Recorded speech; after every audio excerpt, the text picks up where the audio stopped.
நம்ம எனக்கு பண்ண துரோகம் தான் அதிகமா வலிக்குது. நான் இங்க படுற அவஸ்தையை பார்த்துட்டு தானே இருக்கீங்க. இதெல்லாம் பார்த்தும் எப்படி அவ கையை பிடிச்சிட்டு நின்னீங்க? உங்களுக்கு கொஞ்சமாவது மனசாட்சி இருக்கா? 4 பிள்ளைங்களோட நான் இங்க கதறிக்கிட்டு இருக்கேன். என் பிள்ளைங்க ஒவ்வொரு மூலையில இடிஞ்சு போய் உட்காந்துட்டு இருக்குதுங்க. நீங்க எதுவுமே நடக்காத மாதிரி நைஸா அவங்களோட உறவாடிக்கிட்டு இருக்கீங்க. இதெல்லாம் என்னத்த நியாயம்? மா என்னமா ஆச்சு?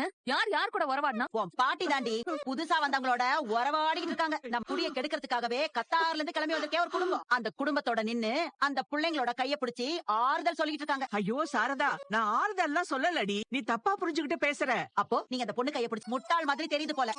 ஏன் அப்படி எல்லாம் பேசுறீங்க? நீங்களே இந்த நியாயத்தை கேளுங்க தம்பி. நாம எல்லாம் இங்க என்ன செய்யறதுன்னு தெரியாம மண்டையை உடைச்சுக்கிட்டு இருக்கோம். இவங்க நம்ம யாருக்கும் தெரியாம போய் அந்த 2 பிள்ளைங்க கிட்டயும் இங்க நான் ஒருத்தி உட்கார்ந்து கதறத பார்த்தோம். எப்படி இவங்களால இப்படி நடந்துக்க முடியுது? ஏன் பாட்டி இப்படி எல்லாம் பண்ற?